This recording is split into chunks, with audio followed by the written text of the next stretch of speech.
Thank you very much, Deputy Chairman, sir, for giving me the opportunity to introduce this bill. In fact, this bill has been passed by the Lok Sabha in the last session with a lot of good faith and a positive energy. And I bring it with the same kind of energy to the Rajya Sabha, and I expect the same kind of support and cooperation from all the members here. And I would like to go a little bit into the brief of the whole Bharatiya Vayan Videyak, the act that we are bringing, the bill that we are bringing here. And if you look at civil aviation and how it started in India, in 1911, the first India Aircraft Act has been brought in the pre-independence era by the British.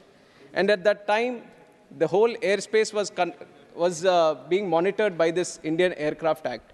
And in 1919, there was a convention. There was an international convention for regulation of aerial navigation in 1919. And once that convention was done, and it was including 27 countries, including India, at that time there was a requirement for us to amend our bill a little bit. And once that convention was done in 1919, another act was brought in, which was the Indian Aircraft Act in 1934, which took into account all the discussions that happened during that convention. And after that, in 1944, there was the Chicago Convention.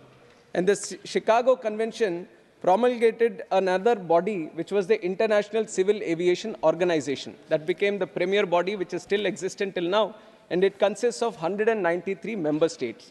And these 193 member states, they cooperate together and they share their skies to their mutual benefit, promoting sustainable growth and socio-economic prosperity wherever these aircrafts fly. So right now, the International Civil Aviation Organization is the body which kind of suggests all the member countries on how to regulate the airspaces and how to cooperate with each other, how to navigate from one place to another. These are some of the recommendations based on discussion with these 193 countries. They do it. And while these discussions happen and they keep recommending all the 193 member countries, in our country, India, right from 1934, when the act originated, the existing act which originated, it's already been 90 years. In these 90 years, the act has been amended 19 times. 19 new sections came into place, and 2 sections were repealed. So a total of 21 times the act has been amended. And while the process of doing all these amendments, whenever an amendment came in, everything was put in bits and pieces into the act. Now, what did it lead to? There are a lot of redundancies, a lot of inconsistency, and a lot of disorganization happened within the original act itself.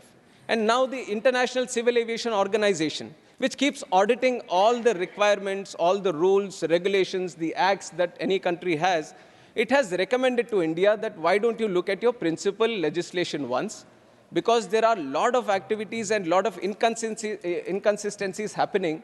So why don't you come up again so that there is no redundancy happening in the principal act itself?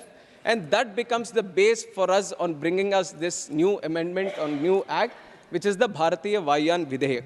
And while we are bringing this act, the purpose, what we have done here is we have organized everything. Now, under Indian Civil Aviation, we have certain bodies. We have DGCA, which is the Director General for Civil Aviation. We have BCAS, which is the Bureau of Civil Aviation Security. AIB, Aircraft Accident Investigation Bureau. And there are central government also which makes its own legislations regarding the civil aviation. So if you look at the new act bill that we have brought in, there are clear sections made for the powers of each of these bodies. So there is a clear demarcation and a clear indication on what each body has to do.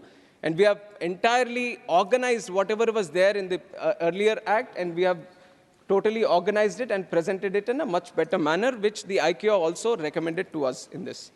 And on top of that, as we are talking about civil aviation, I'd like to present the House with some of the statistics also on how the growth has happened in civil aviation in the last 10 years. And I'll talk about it. I'll talk about it. Each and every issue regarding civil aviation, I'm willing to discuss on it, but I'll keep my purview regarding the bill in the beginnings. And if you talk about the civil aviation growth figures, after Narendra Modi ji has become the Prime Minister of this country, and you would have heard him constantly say also, when he talks about the Indian growth, he wants the Indian aviation also to assist the growth of India, this thing. And the number of airports, which is staggering number, 74 airports we had in 2014, And no other country in the world has achieved this kind of success where we have doubled from 74 to the almost 157 airports in the country, sir. This is a huge and staggering number, which surprises the best of the countries in the world also. And if you look at the domestic air passenger traffic, what was to be 67 million in 2014, it is 153 million right now, which is more than doubled also. And the number of aircrafts that were there, the fleet size used to be 400 in 2014, and now in 10 years we have made it to 813. This also we have doubled. And there are many other aspects which have doubled, which have improved. I'll talk about it. Has not doubled. Airfares have not doubled, that much I can say right now, and I'll talk about it also. Sir, regarding the growth of civil aviation, I have presented it to you some of the basic stats which give us a look into the industry on how it has improved. But today we are seeing civil aviation as not just the basis of these numbers. We are not saying that when we talk about aviation, it is how many airports we have, how many passengers we are increasing. This we are wanting to deep dive into this aspect. The growth that we have observed is just the tip of the iceberg, and we believe civil aviation has a lot of potential to drive the economy of the whole country. We are looking at the MRO sector. We are looking at how to build our own aircraft here. We are looking at how to skill our own people so that they don't need to go abroad and come back and work in the civil aviation industry here. And we are looking at bringing in more expertise into the industry, let it be in terms of production, let it be in terms of manufacturing. And that is why one of the principal things that we are bringing in this new act is the definition for design, maintenance, and manufacture. Sir, in the earlier act, Indian Aircraft Act, only the word maintenance was mentioned. And even that, there was no definition for it. But now, we are adding in design, and we are adding in manufacture also. And we are thoroughly defining all these three terms, which are very important for us, Indian aviation industry, to go forward. And how will these definitions help, sir? The ICAO, when it looks at all these countries on who is going to manufacture airplanes, it looks at how is it being backed up by the legislations in that country. And till now, if we say that we are trying to manufacture our own plane, we don't have any legislation which defines as such that what is the design of an aircraft, what are the airworthiness of an aircraft, what should be the type certification of the aircraft. Is the country ready to do that or not? But now, under the leadership of Narendra Modi ji, we are strongly saying that India is at a stage where it can design, manufacture, and maintain its own aircraft. And that is the direction in which we want to level up and go forward in the civil aviation industry.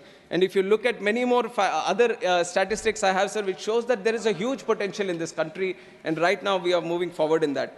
And as we add these definitions of design, we are making India as a state of design, making India as a state of manufacture, making India as a state of maintenance, we see that there is a huge potential to create economic activity and especially job creation. Sir, one number, ICAO, which is International Civil Aviation Organization, and many other international bodies, they've all come out with one figure, the multiplier effect. One job that you want to create or in the civil aviation industry, it leads to ultimately creating 6.7 times the number of jobs. So the kind of effect civil aviation has in job creation or economic activity is very, very huge. So we have to tap into this potential, and this new act that we are bringing helps us well into that direction, sir. And other than that, like I've said, we have organized the whole sections in the earlier act itself. So there is a clearer picture. Now, if you want to look at what are the actions of DGCA, then we thoroughly know what are the powers of DGCA. And how the powers of central government should be in terms of civil aviation, everything is listed very, very properly. And on top of that, if you look at the consultations, wide number of consultations have happened with the public, with the DGCA, with the AAI, all the important stakeholders, BCAS, all the other ministries that are concerned.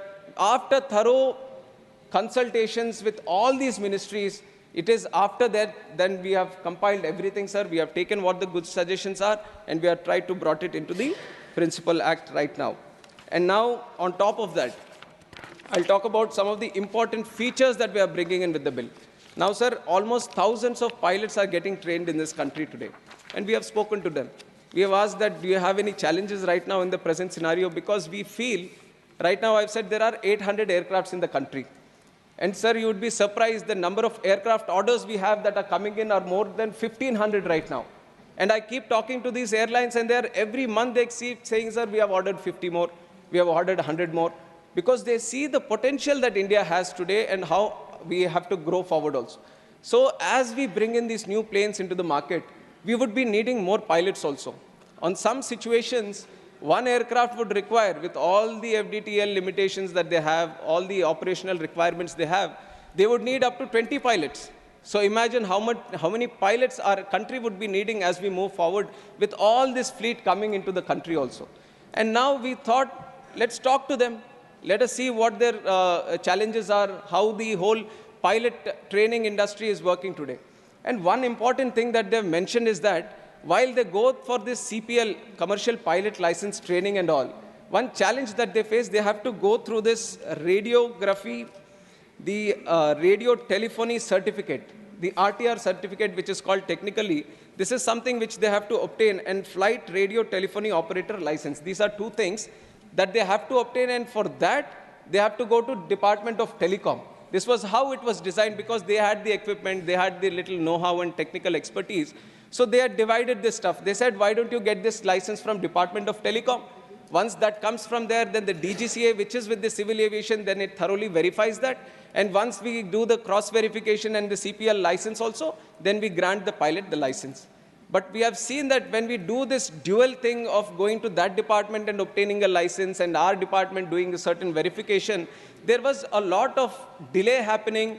There was a lot of inconvenience for the pilots. And we know sometimes the systems kind of misuse this power when they have the additional authority to come in between on how it can lead to certain other challenges for the pilots also. And now we have a lot of young population who wants to aspire, dream to become a pilot, and we don't want them to see these kind of challenges happening in the system. So what we have thought is, we have so much expertise right now with DGCA, why don't we do the RTR license and certificates within our system itself?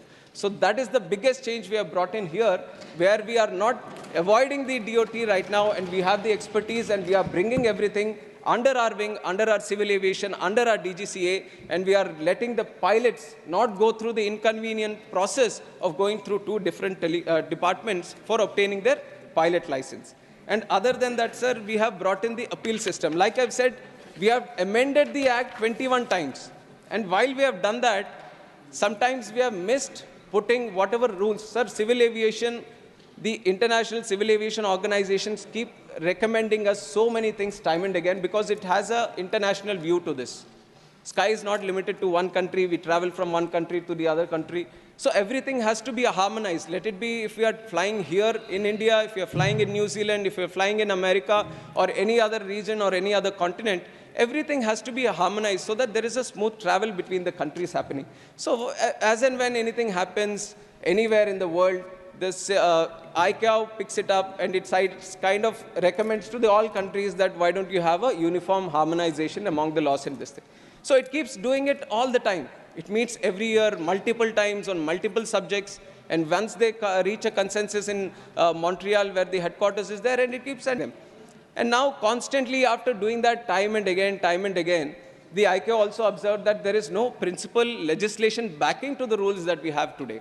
So it is very, very important for us to have the principal rules, the backing in the principal legislation itself, so that whenever we make the rules, then when we can say where is the legal sanctity, we can point it out specifically in the Act itself.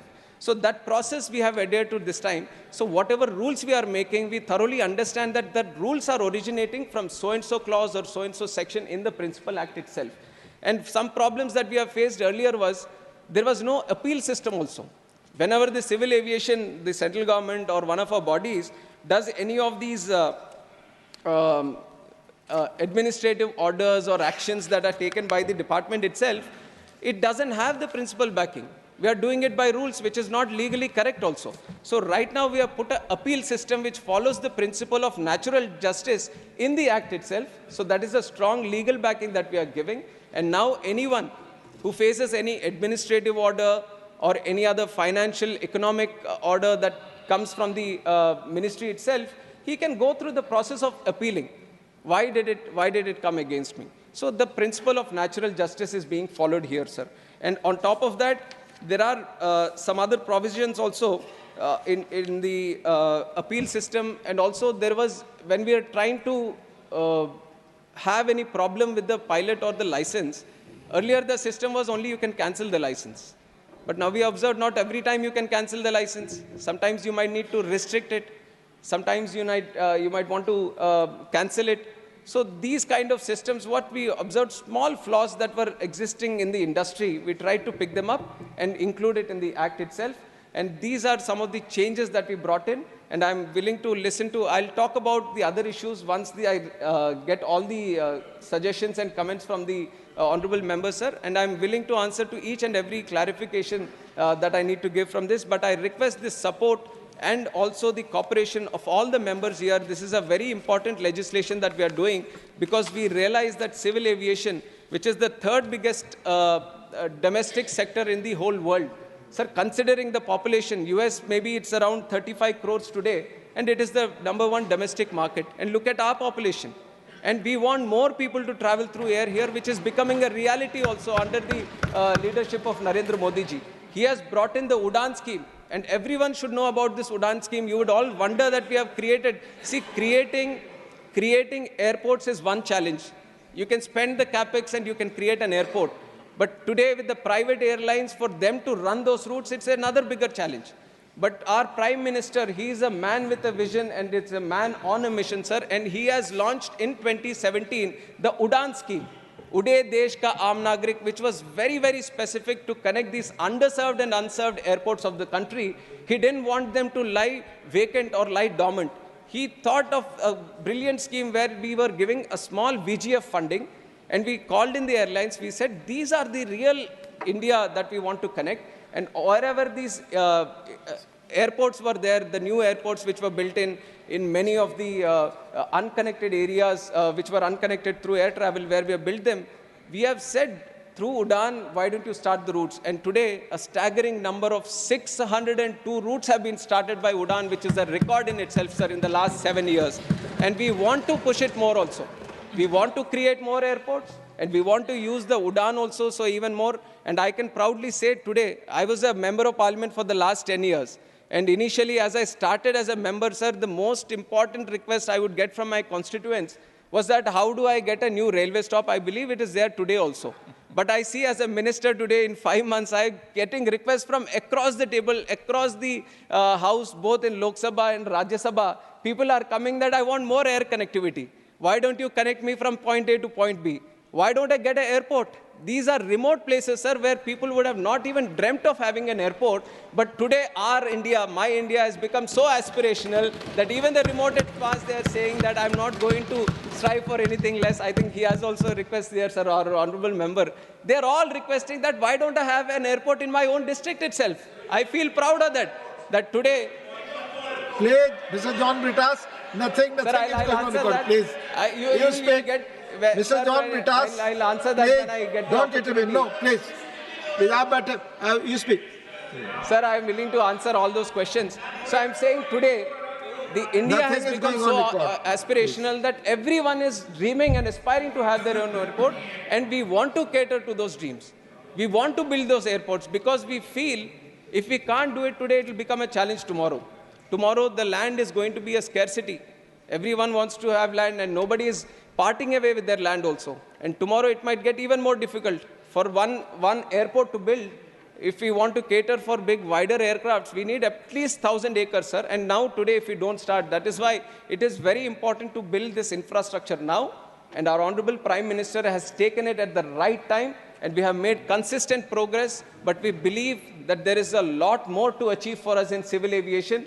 And with the help of this act, we are going to move into that direction, and we collectively will achieve what I'm saying today, that we will be the #1 domestic civil aviation market in the whole world, and that we are going to achieve. With these comments, I would like to open the bill for discussion. Thank you. Now the motion has been moved. I now call upon the members whose names have been received for participation in the discussion